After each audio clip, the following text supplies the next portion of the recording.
Buenos días, profesora. Buenos días. ¿Cómo están? ¿Qué tal el susto de ayer?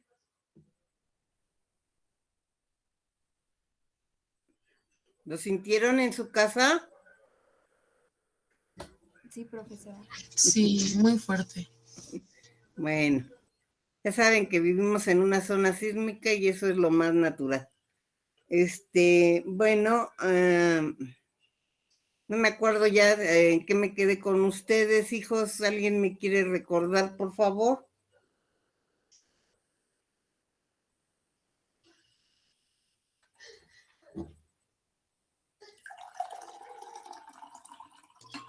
Pues lo único... Estaba poniendo el A ver. Primero Ana Beatriz y después Samantha, por favor.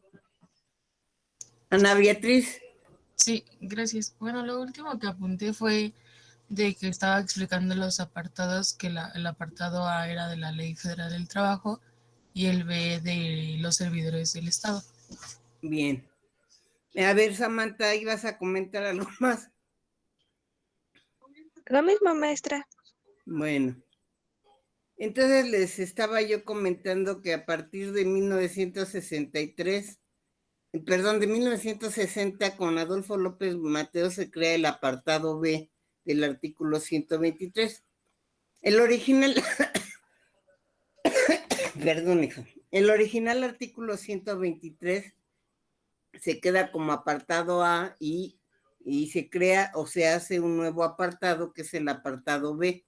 Cada apartado tiene su ley reglamentaria, hijos, su ley reglamentaria. El apartado A, la Ley Federal del Trabajo. El apartado B, la Ley Federal de los Trabajadores al Servicio del Estado. En este contexto, hijos, esta Ley Federal de los Trabajadores al Servicio del Estado, creo que sí les dije que se dio el 28 de diciembre de 1963 y que el 28 de diciembre se celebra el Día de los Santos Inocentes. Y desde mi punto de vista, pues los hicieron iguales de inocentes a los trabajadores al servicio del Estado, porque les comentaba que el hecho de que el Estado fuera patrón, pues el Estado se protegía como patrón, le exige a los patrones del apartado A cosas, pero como patrón el del apartado B, pues no se exige tanto o no se da tanto. En este contexto, hijos, también otras fechas importantes. A partir de 1940 se empieza a crear el Seguro Social, que ya culmina todo en 1943. Esa fecha también es importante. En 1970, en 1970 se crea el Infonavit, hijos, también es una institución importante para las cuestiones de orden laboral, para lo de la vivienda. Y estas fechas, 1940-43, Seguro Social, y 1970, el del Infonavit, son importantes. A partir de ese momento de que en 1917 y de que empezamos a tener leyes laborales, pues obviamente hasta nuestra Universidad Nacional Autónoma de México empezó a generar las materias, obviamente, de Derecho del Trabajo también, y como algo en ese momento pues nuevo, y empezó a buscarse, doctrinas y cuestiones diferentes a las que ya se conocían del derecho civil. ¿Hasta ahí alguna duda, algún comentario, hijos? No, por el momento no. Gracias. Bueno, entonces miren, vamos a hacer un resumen. Y en México, a partir de las leyes de Indias, tenemos derecho del trabajo, que eso hace diferente la cuestión de Europa-México, que nosotros sí valorábamos el trabajo, sí queríamos a las personas que trabajaban, no se menospreciaban. Y posteriormente recuerden que con Maximiliano de Habsburgo volvemos a tener derecho del trabajo. Después en el Código Civil que copiamos de los franceses, en lugar de llamarle contrato de arrendamiento de prestación de servicios, solo se llamó contrato de prestación de servicios, y sí, el derecho del trabajo estuvo inmerso, digamos, en derecho civil, pero como no nos fue suficiente ni nos sirvió, pues se crea el derecho del trabajo, y recuerden que a partir de 1904 tenemos leyes estatales de seguridad social y después leyes de trabajo desde 1914 en adelante. Así se culmina con la Constitución de 1917, en la que tenemos un artículo 123 constitucional y que ya nos da derecho del trabajo. Recordemos entonces que en 1931 nace nuestra primera ley federal del trabajo, que en 1960 nace el apartado B del artículo 123, que en 1963 nació la Ley Federal de los Trabajadores al Servicio del Estado, y que el Infonavit se da en 1970 y el Seguro Social en los años 40, del 40 al 43. Bueno, ¿hasta ahí alguna duda, algún comentario que quisieran hacer, hijos?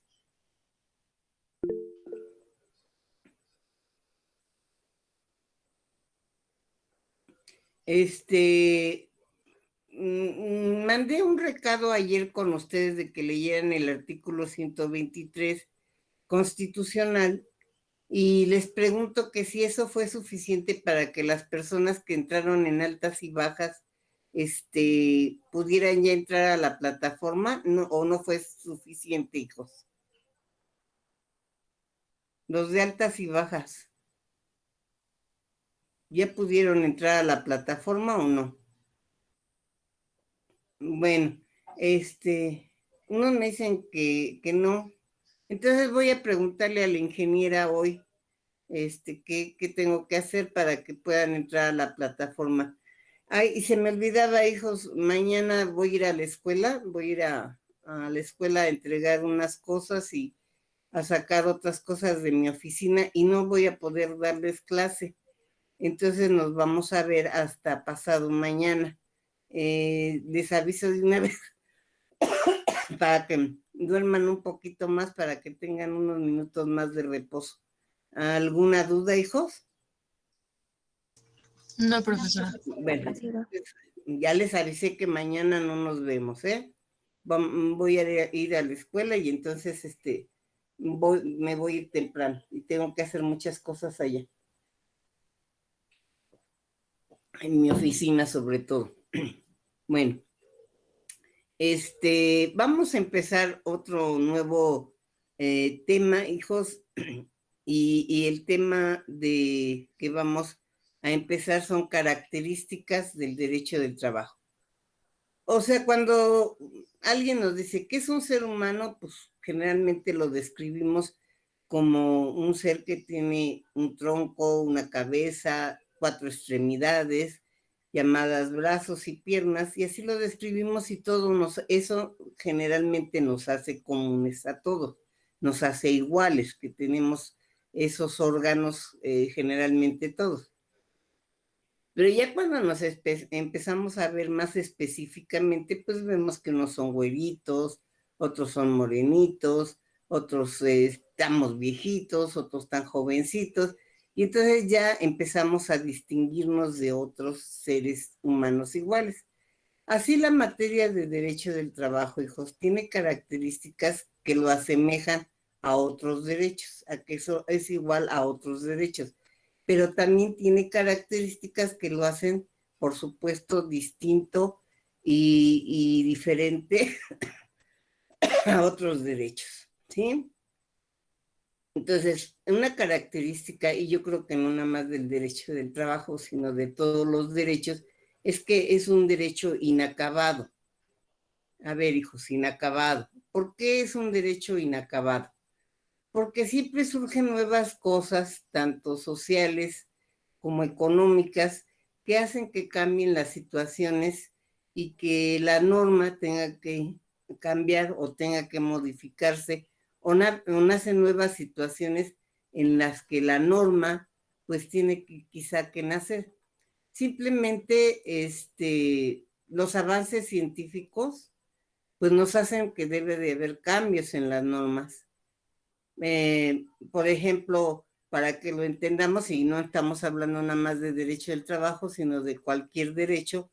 El hecho de que ahora saquemos con tanta facilidad videos, fotografías, que estemos viendo lo que acaba de pasar, pues eso hace que los medios de prueba, por ejemplo, en todo lo que es los derechos procesales, pues también se modifiquen, se cambien las reglas. Por ejemplo, antes una fotografía, antes una película solamente era un indicio, porque no se tenía la seguridad de que fuera prueba plena. Todavía no hacen prueba plena del todo, hijos, pero obviamente esto va cambiando y se va tomando en cuenta cada vez más la fotografía, los videos, etcétera. Entonces van cambiando o tienen que ir cambiando las normas. Entonces todo derecho es inacabado.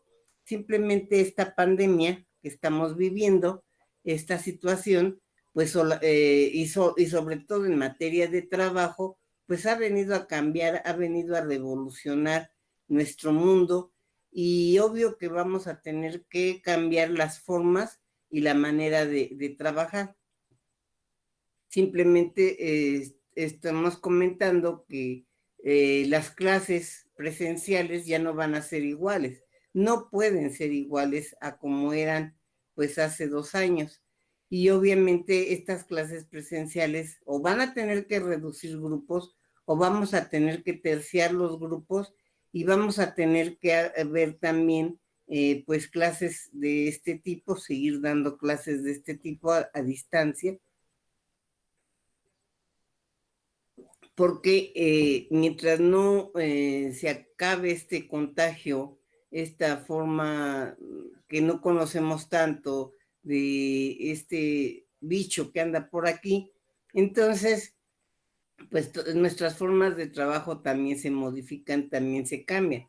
Simplemente pónganse a pensar en la gente de limpieza, que yo creo que la estructura, su uniforme va a tener que ser diferente al que era comúnmente. Yo creo que ahora van a tener que usar a fuerzas caretas, si antes no lo usaban porque no les gustaba, pero ahora a fuerzas guantes, a lo mejor líquidos de alguna manera diferentes, y va a cambiar la situación. Entonces las normas tienen que ir cambiando, hasta las normas más mínimas de un reglamento interior de trabajo, de cómo vas a trabajar dentro de tu empresa. Entonces todo derecho, hijos, todo derecho es inacabado, porque las circunstancias que se van dando en la vida del ser humano, ya sea por cuestiones científicas como por cuestiones de orden social, por cuestiones hasta de orden, ustedes lo saben, religioso, cuestiones de orden político, pues las situaciones van cambiando. Imagínense, por ejemplo, y desgraciadamente ahorita que los talibanes ya volvieron a tomar el poder allá en Irak, ¿qué vida les espera a las mujeres que para ellos no son más que nada en esta vida, y para nosotras que ya vivimos un mundo más libre, más aparte y más independiente, pues nos parece aberrante, pero así son las situaciones en las que una cuestión política, una cuestión social te cambia la normatividad, te cambia tu vida cotidiana, y entonces cualquier derecho es inacabado. ¿Alguien quiere comentar algo? ¿Alguien quiere preguntar algo?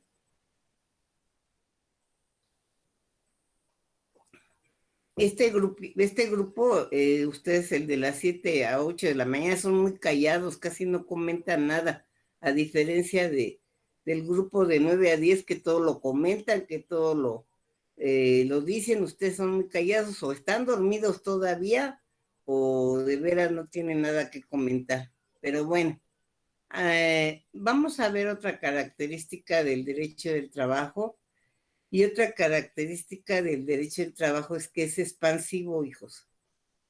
Expansivo significa que cada vez abarca un número nuevo de trabajadores que antes no se contemplaban o no se pensaban que eran trabajadores, y que al contemplarlos como trabajadores entran dentro del marco de la Ley Federal del Trabajo, y obviamente las normatividades del derecho del trabajo pues se le tienen que aplicar.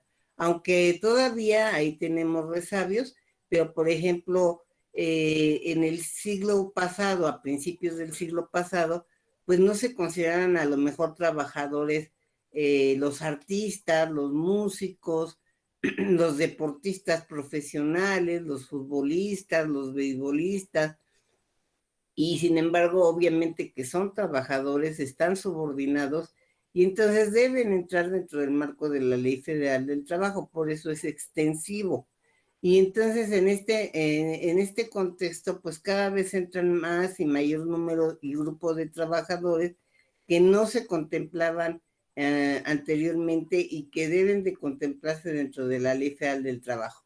Por ejemplo, este teletrabajo, este trabajo a distancia que ya se está haciendo cotidiano, también va a tener que quizá modificar un tanto algunas reglas de derecho laboral y obviamente nadie puede negar que estamos siendo subordinados, aun cuando estemos en nuestra casa trabajando, pero no se niega la subordinación.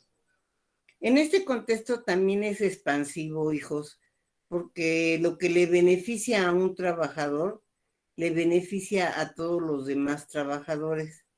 Si un trabajador obtiene un derecho, generalmente ese derecho lo va a obtener para los demás. También a veces, y esto es una realidad, que lo que le perjudica a un trabajador, pues le perjudica a toda la clase social trabajadora. Entonces, obviamente, en ese contexto también es una cuestión, digamos, exclusiva del derecho del trabajo que es expansivo, porque lo que le beneficia a un trabajador, insisto, le beneficia a los demás, pero también lo que le perjudica a un trabajador, le perjudica a los demás trabajadores. ¿Hasta ahí alguna duda, algún comentario, hijos? No, profesora. Está bien, Ana Beatriz. A mí me gustaría que alguno de ustedes encendiera su cámara, no nada más quiero ver sus fotos, quisiera conocerlos más. Gracias, Eduardo. Gracias a María Esmeralda por encender tu cámara. Gracias, Ariadna. Gracias, Javier, por encender su cámara. Bueno, ahora tenemos que otra característica, pero yo creo que es una característica de todo derecho, es que es imperativo. ¿Qué entienden ustedes por imperativo, hijos? Imperio, imperativo. Y sobre todo en derecho. ¿Alguien de ustedes? Que sobrepone su voluntad. A ver, Javier, más alto, no te oí, Javier. Que sobrepone su voluntad. Sí, bien, Javier. Imperativo, imponer. Maximiliano, dime. Pues que es algo que no te preguntas si lo quieres hacer o no, que es algo obligatorio totalmente. Exacto. Entonces, todos los derechos son imperativos, hijos. ¿Por qué? Porque si no fuera imperativo, entonces no sería derecho, no sé si lo estamos entendiendo. Si no se nos impone, si no se nos obliga, pues entonces no sería derecho.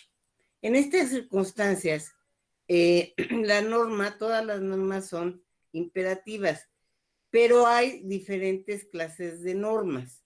Obviamente, nosotros a través de lo largo de la carrera, ustedes han estudiado diferentes clases de normas.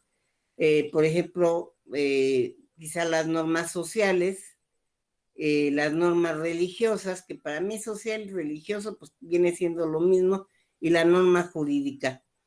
¿Qué diferencia hay entre una norma jurídica y una norma de trato social o una norma de trato religioso? A ver, hijos, acuérdense. A ver, Maximiliano.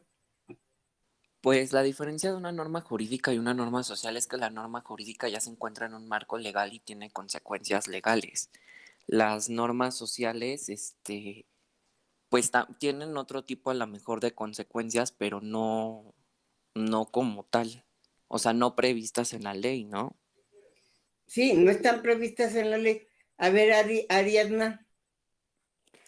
Tal vez tiene que ver con el carácter de obligatoriedad que tienen. Por ejemplo, la norma jurídica, hay una autoridad que vigila que se cumplan estas normas, y la social no es tanto que exista alguien competente para obligarte a cumplir ciertas normas sociales. A ver, Es más Ariadna, como ya de- acabas de decir algo importante, obligar a cumplir. ¿Cómo lo conocemos eso en materia jurídica? ¿Cómo le llamamos? ¿Que una norma es? coercitiva. Exacto, bien, Ariadna. Que una norma es coercible. Espérenme, es que no saqué mi libreta. Sí, que una norma es coercible. Entonces, una norma coercible es que se obliga a cumplirla. Ahora, hijos, una norma, entonces, ustedes aquí, ¿por qué creen, o para qué están estudiando derecho?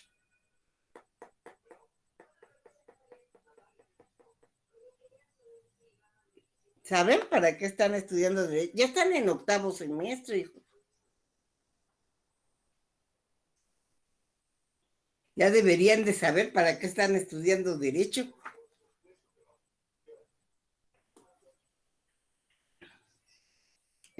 A ver, abogado.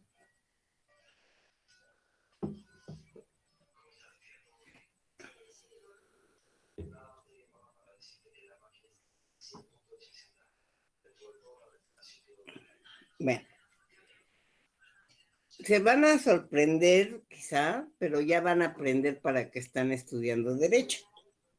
Nosotros tenemos un objeto de estudio, hijos, y nuestro objeto de estudio es la norma. Nosotros estudiamos la norma. ¿Y para qué la estudiamos? ¿Para qué estudiamos una norma? Y fíjense que no estoy hablando de ley. ¿Qué diferencia habría entre ley y norma? A ver, Ariana, como que te veo ganas de contestar. Lo que quieras, Ariana. Es que no lo recuerdo bien cuál era la diferencia entre ley y norma. Bueno, ¿alguien? Maximiliano, tú que siempre andas contestando. Iván, Bueno, si quiere le contesto, maestra, lo que me acuerdo. a ver, Maximiliano, y luego Iván.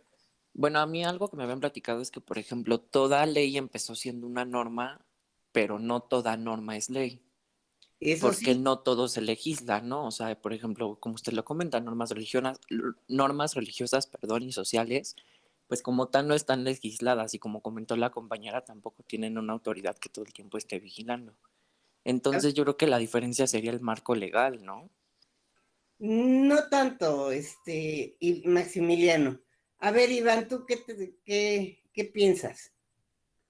Que tiene que ver con la jerarquía, que la ley está por encima de las normas o que especifica.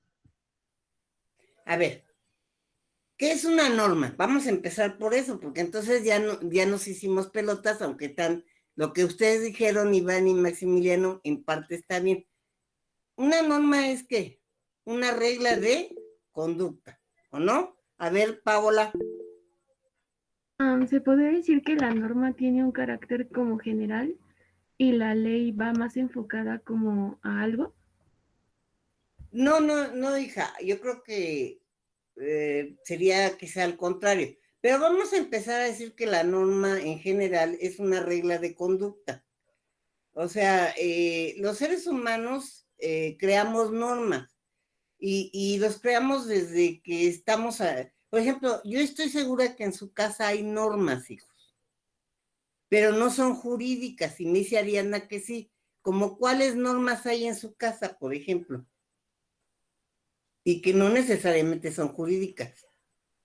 Bueno, pues no sé, podría ser una norma que sería no dejar entrar a desconocidos a la casa. Exacto, esa es una norma. Simplemente hasta usar el baño, a lo mejor somos tantos en una casa y solamente hay un baño, pues empieza a normar, por ejemplo, a qué horas te vas a bañar, dependiendo también a lo mejor de tu estudio, de tu trabajo, ¿no? Quizá en en sus casas, cuando todavía podíamos salir, pues había la norma de llegar a determinada hora y que si no llegabas a esa determinada hora, pues entonces tenías que avisar porque no estabas llegando a esa determinada hora. Esas son normas de conducta. Pero nosotros no venimos a estudiar cualquier clase de normas, hijos. Nuestro objeto de estudio es la norma, pero ¿cuál? Pues la norma jurídica. Y ya nos decía Ariadna algo muy importante. Una norma jurídica debe ser coercible, hijos. ¿Qué significa la coercibilidad? Es el imperio del Estado para obligarnos a hacer, a no hacer, a entregar o a pagar. Voy a repetirlo. La coercibilidad es el imperio atributivo, imperio del Estado para obligarnos a hacer algo, a no hacerlo, a pagar, a entregar algo. A ver, abogados. Ustedes vinieron a estudiar normas. ¿Pero para qué? Ahora, ¿por qué les digo normas? Porque las normas, ¿quién puede hacer una norma?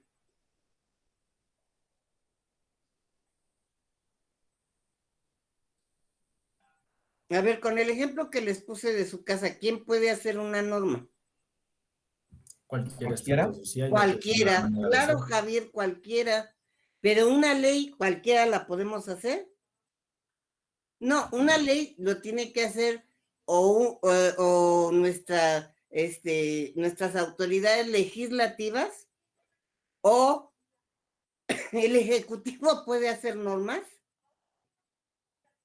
Sí, por medio del 72 constitucional. Sí, a ver, Javier, sí puede hacer normas. ¿A través de qué puede hacer el Ejecutivo normas? Por medio de decretos. Decretos o reglamentos, ¿sí? Muy bien, Javier. ¿Y el judicial puede hacer normas?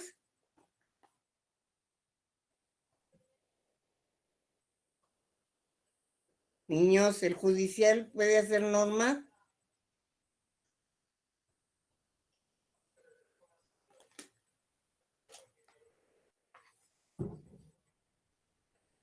Es A que no sé ver, si niños, la el Suprema judicial. Corte de Justicia por medio de controles constitucionales puede hacer normas. Sí, a través de controles constitucionales, pero ¿cuál es la forma en que no nada más la Suprema Corte de Justicia, sino otras autoridades judiciales pueden hacer normas? A ver, niños. ¿Por medio de sentencias? Sí, Arisbet, la sentencia también, porque la sentencia para muchos es una norma. Muy bien, Arisbet, pero lo más común que es... ¿Por medio de las propuestas? Perdón, Kevin, ¿no te ¿Por oí? medio de las propuestas? No. A ¿Por medio de ver, la Ander. jurisprudencia? ¿La Ander. jurisprudencia? Exacto, la jurisprudencia, hijos. A ver, péguense aquí. La jurisprudencia es su forma de hacer normas, no la jurisprudencia es obligatoria.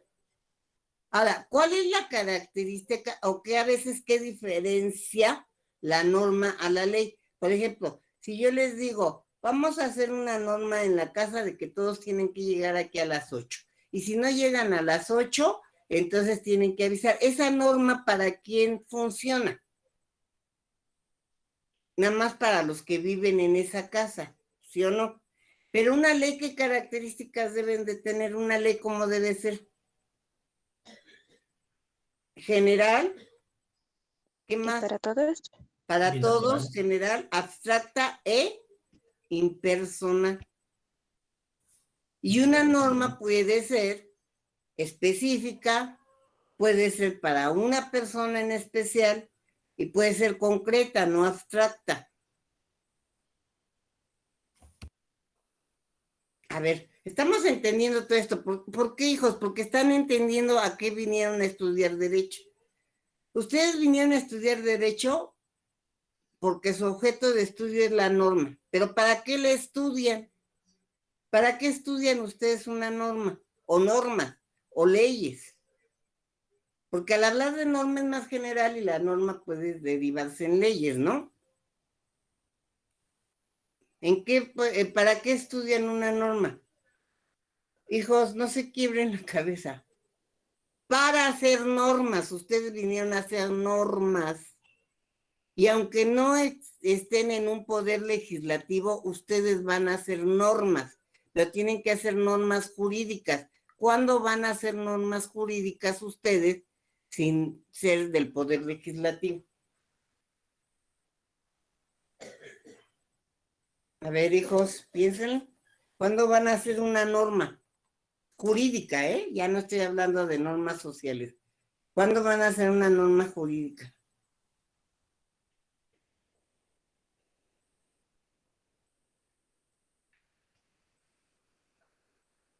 A ver, hijos, si yo llego a su despacho, a ver, ya imagínense como abogados, ya imagínense que están con su titulote, y digo titulote porque son grandes los títulos que nos dan, y ya está su título ahí, y yo llego a su despacho, ¿cuándo van a hacer una norma?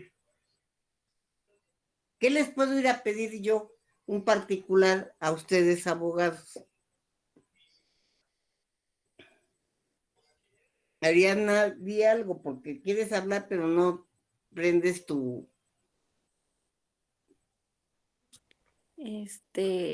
Bueno, no sé, teniendo ya el despacho, llegar a pedirnos asesorías, es lo que se me ocurre. Sí. Pero usted, bueno, el objeto de estudio de un abogado es la norma. ¿Para qué la estudiamos? Porque vamos a crear normas. ¿Cuáles normas vamos a crear, hijos? Contratos, convenios. Y si, por ejemplo, yo trabajo en una empresa como abogada y me dice mi patrón, hazme un reglamento interior de trabajo, no estoy creando normas, hijos. Y si mi patrón me pide, oye, haz un reglamento de higiene y de seguridad, pues no estoy creando normas, abogados. Pues a eso vinieron, a estudiar normas para crearlas, ustedes las van a crear. Y hacer normas no es cualquier cosa, hijos.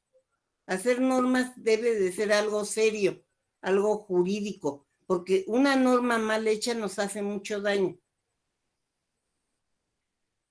Y entonces ustedes vinieron para hacer normas, para interpretar normas ya hechas, para interpretarlas y para aplicar esas normas. Y no cualquiera, hijo, por eso creen que es muy sencilla, creen que es muy fácil la carrera de derecho, y eso no es cierto, hijos. No cualquiera puede crear, no cualquiera puede interpretar, y no cualquiera puede aplicar normas de derecho.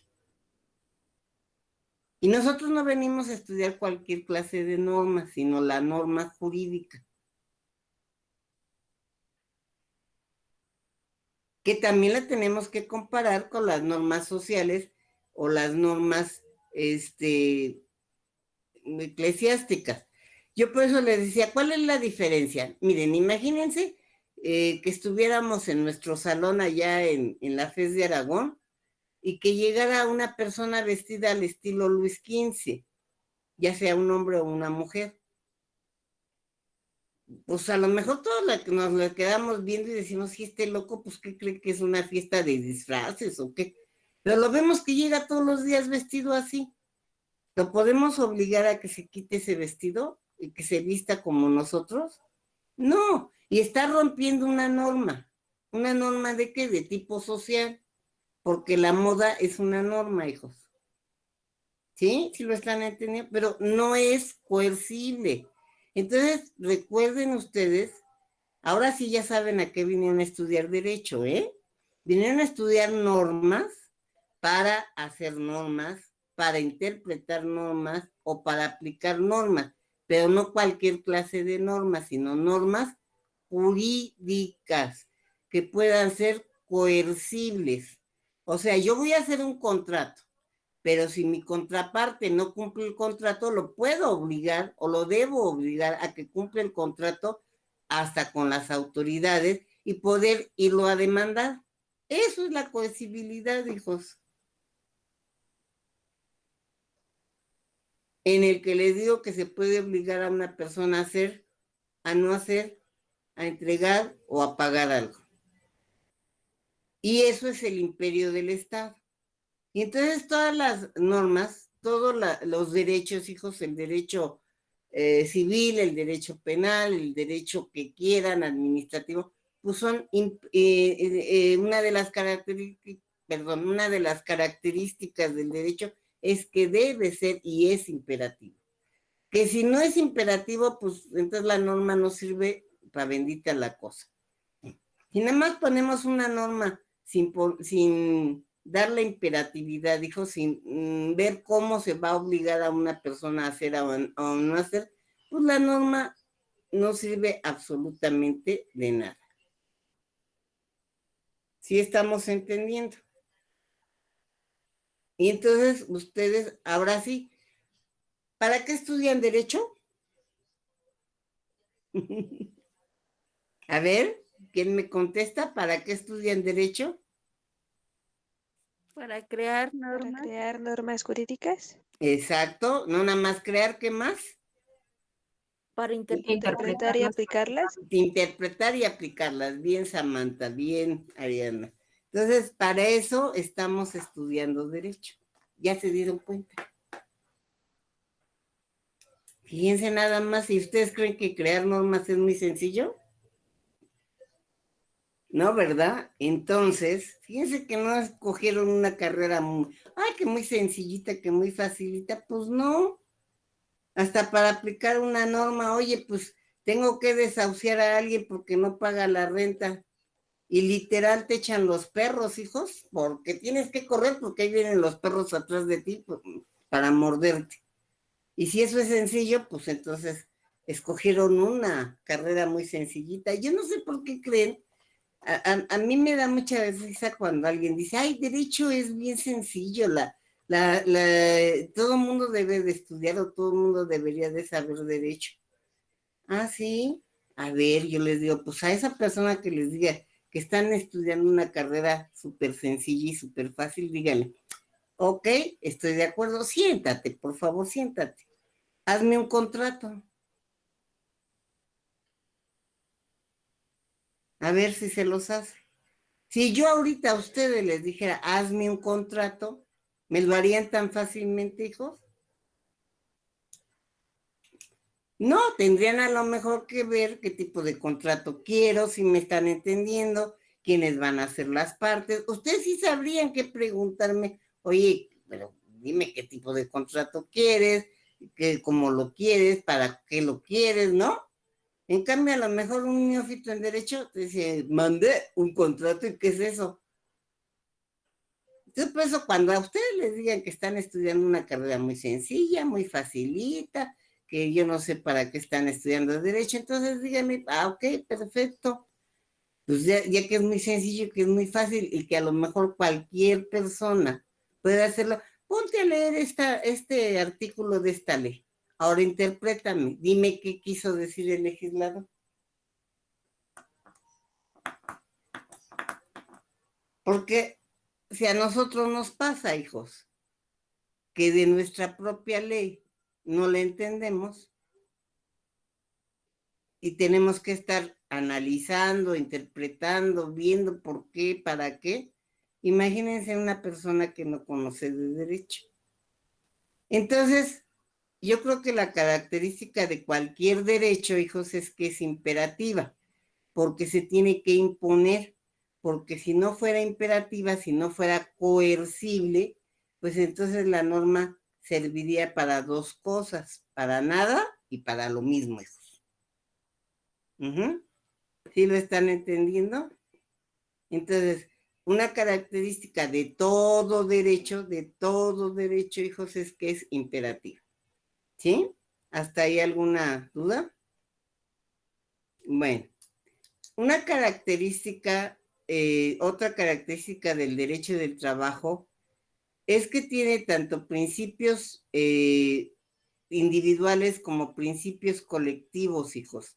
O sea, lo que yo les decía, que el derecho del trabajo ve al trabajador como un individuo, específicamente un ser humano o mujer u hombre, en el cual se le van a dar derechos, etcétera, pero también como un ser colectivo, un ser que se puede agremiar, que se puede asociar con otros seres humanos y obviamente generar derechos, pero de orden colectivo, como ya lo hemos comentado, que serían los contratos colectivos, los contratos leyes, el reglamento interior de trabajo y como consecuencia también su derecho de huelga, su derecho de negociación, pero en forma colectiva, no nada más en forma individual. Sí lo estamos entendiendo. Y esa característica sí es específica del derecho del trabajo. Hasta ahí, ¿alguien quiere comentar algo? ¿Alguien quiere decir algo? ¿No? Bueno, otra característica también, digamos, del derecho del trabajo es que tiende a universalizarse, hijos, o tiende a ser universal. Esto es distinto a otros derechos porque no así ni el derecho civil ni el derecho penal son tan universales. Por ejemplo, ustedes saben que la simple situación de que, por ejemplo, vamos a ver lo que la Suprema Corte ayer dijo sobre el aborto. No en todas las legislaturas de nuestros estados se acepta el aborto como legal, digamos, una forma de terminar con un embarazo, y que obviamente en muchos de nuestros estados y sobre todo aquí en la Ciudad de México se permite bajo condiciones determinadas. No va a ser tampoco en cualquier momento ni cuando se le pegue la gana a una persona, tiene que ser bajo unas condiciones, porque que es un tema tan polémico el aborto, porque yo sé que algunos de ustedes estarán a favor, otros estarán en contra, porque así es ese tema. Sin embargo, ahorita la Suprema Corte ya dijo que sería inconstitucional no permitir el aborto bajo circunstancias, ya dijimos, especiales, y entonces eso es de derecho penal, de derecho que no se puede universalizar. Imagínense que, no sé, que se llevara esto a Irak o a otros países donde, ¿cómo la mujer se le va a permitir? O sea, ni pensar lo que se le pueda permitir abortar. Ustedes saben que hay hasta en nuestros propios estados y hay países que hasta un aborto natural, o sea, cuando la mujer por circunstancias específicas de su cuerpo no retiene el producto y aborta, a veces también hasta la castigan cuando son circunstancias que ella nunca provocó y que son circunstancias de orden natural. Entonces, eso no es universalizarse. En cambio, en materia laboral, hijos, decir que una mujer antes del parto debe descansar 6 semanas antes y 6 semanas posteriores al parto, pues eso le beneficia, ya lo dijimos, a una japonesa, a una iraní, a una africana, a una americana, a una europea. ¿Sí? ¿Me están entendiendo? Entonces, las normas de derecho del trabajo tienden a ser universales, tienden a que se parezcan todos los derechos del trabajo en todos los países porque están defendiendo al ser humano, obviamente, y sus características de ser un ser humano que se cansa, que tiene hijos, que tiene que comer. Y entonces las normas van dirigidos a eso, a que si tú tienes hijos, pues te voy a dar derechos antes del parto, posteriores al parto, te voy a dar derechos de lactancia, te voy a dar derechos de guardería, te voy a dar derechos de seguridad social, de descanso semanarios, de descanso también a cualquier trabajador. Entonces las normas de derecho, hijos, de derecho del trabajo, tienden a ser universales porque le benefician a cualquier ser humano. Y no así otro tipo de normas, simplemente también en materia civil, por ejemplo, el matrimonio entre personas del mismo sexo, pues no en todos los países lo van a aceptar, si no lo aceptan en nuestra propia república, en todos los estados, eso quiere decir que no es universal, ¿sí lo están entendiendo? Universal es que inmediatamente lo aceptas, que inmediatamente te gusta porque además beneficia y no hay, digamos, hasta, ¿cómo les diré?, controversia de decir que está bien. En el siglo pasado, hijos, se trabajaba de lunes a sábado. Generalmente hasta los 70s, 80 todavía se llegó a trabajar de lunes a sábado.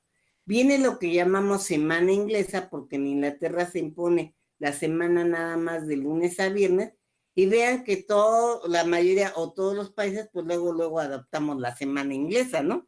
Y ya nada más trabajamos de lunes a viernes.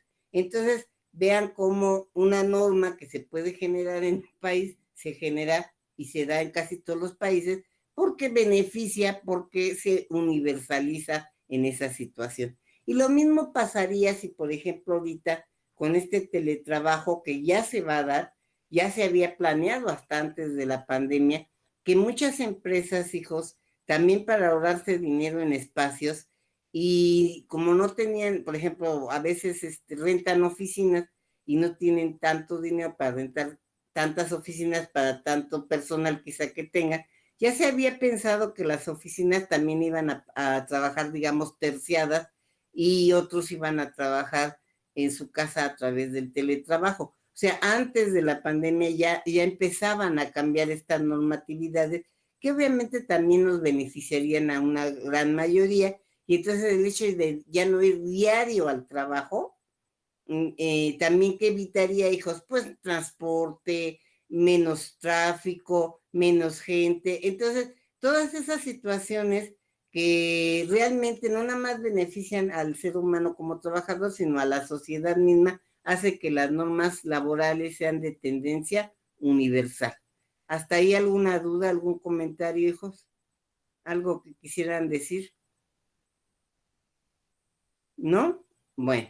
Entonces, mañana no, perdón, ya les dije que hasta pasado mañana seguimos con las características del derecho del trabajo. Yo a los que se dieron de altas y bajas voy a preguntarle a la ingeniera qué tengo que hacer para que puedan subirse a la plataforma. ¿Hasta ahí alguna duda, hijos? ¿No? Entonces nos estamos viendo pasado mañana, que descansen, mañana se duermen un poquito más. Bueno. Hasta luego, hijos. Gracias, profesora. Gracias, Hasta mañana, profesora. Gracias, profesora. Hasta luego. Hasta luego.